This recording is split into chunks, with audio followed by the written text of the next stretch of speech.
Hello everyone and welcome to my channel. So today I decided to try out gaming on 86 bucks again, and I'm very surprised with the results. So basically Half-Life 1 is running just about flawlessly, all things considered. I mean, it's a Voodoo 3000, so it's not like, oh my god, mind-blowing performance, but it's good enough. I'm gonna show you right now.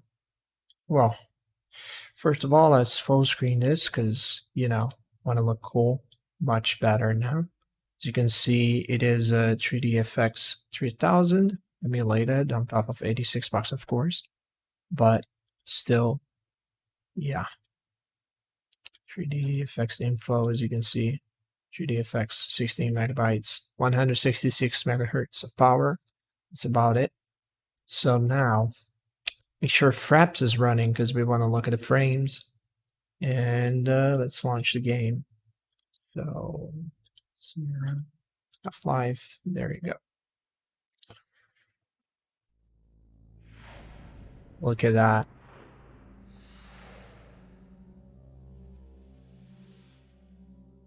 Just how I remember back in the day.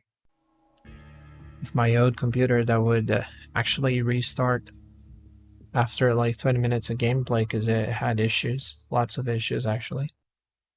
So I could not play Half-Life properly back in the day. It was very sad, of course. And now I can finally emulate hardware from back then that would allow me to play this game normally, which is good.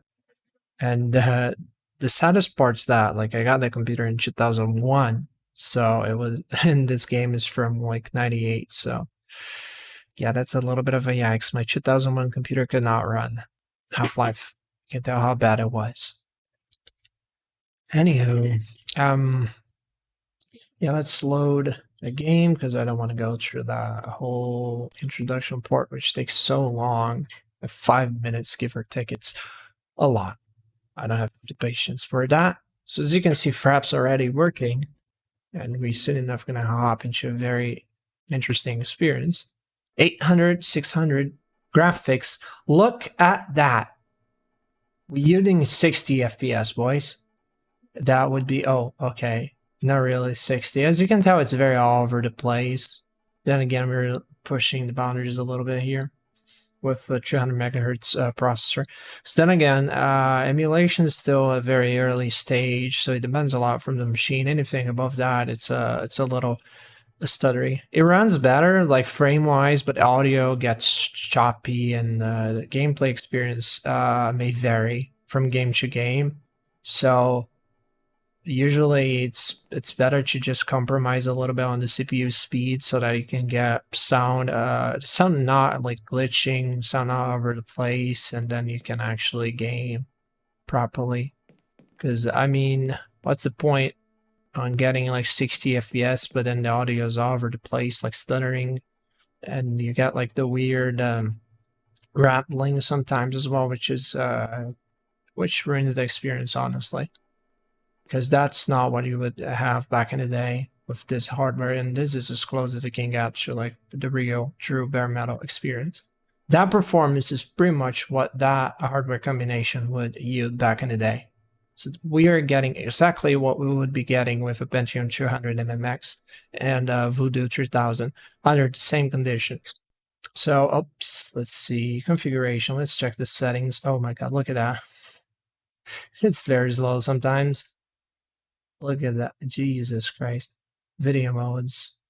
It's perhaps a glitch with OpenGL, which I noticed runs slightly better than the 3D or software rendering. We're using 800, 600. We could go a little higher than that, but that wouldn't run very well, honestly.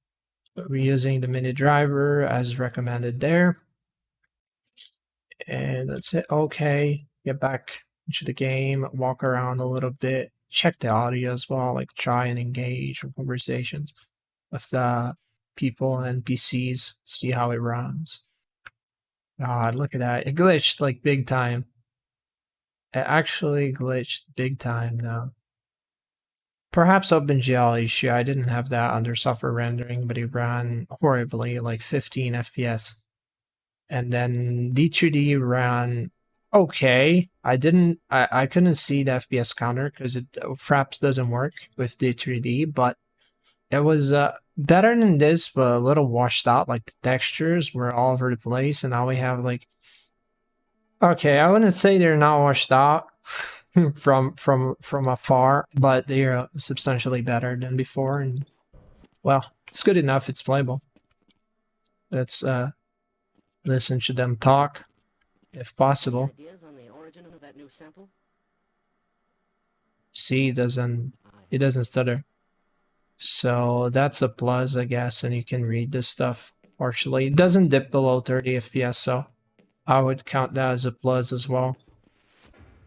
Where's the... Good morning, Gordon. It's been so long since I last played this game. Gosh. I gotta say that it's fully playable. I mean, if I drop the rest to 800, I choose 600, 4480, that would be running so much better. Like, actually so much better. It's not even funny. Look at that. 50 FPS, it's all over the place. But, hello Einstein. Hello.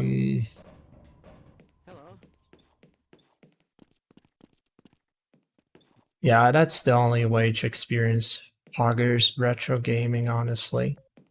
Whether it's 86 box or PCM, it's the real, true way. Emulation is the actual way to game, play the mode games, boy, and experience like the struggles of old hardware.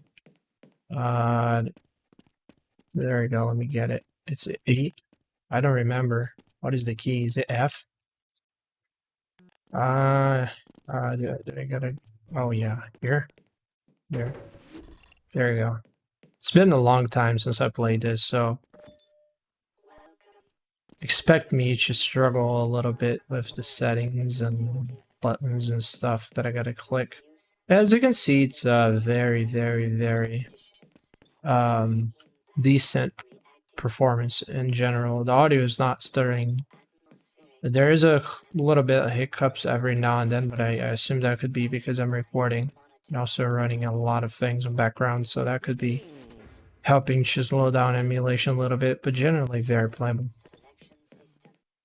Basically, what it would be with actual bare metal, as mentioned before, because low-level emulation, so it's as true to the real thing as it can be in terms of performance.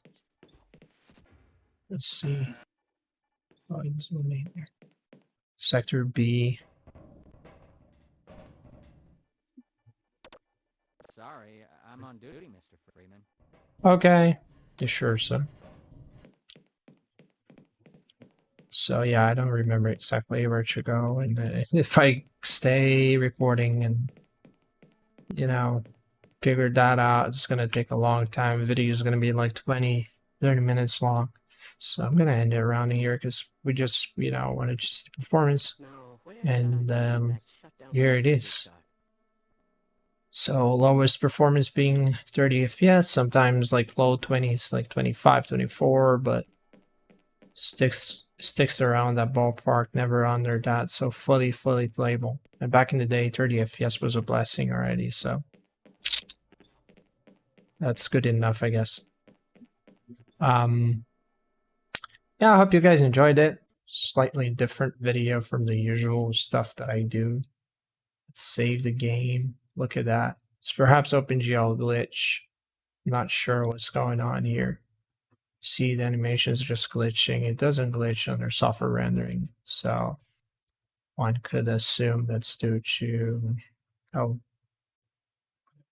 Did it just... Oh, okay.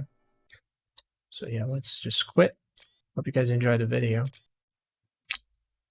And if you want more games, more hardware being tested, because currently we're running a MMX 200, as mentioned, a mobile MMX, and 512 megabytes of RAM, and a Voodoo 3000. So if you guys want more tests, more games, or OSs, retro OSs in general, anything is specific, just comment sections right down below. Suggestions are always, always welcome. And feedback's much appreciated as well. So, adios. Let me just do that first. There you go.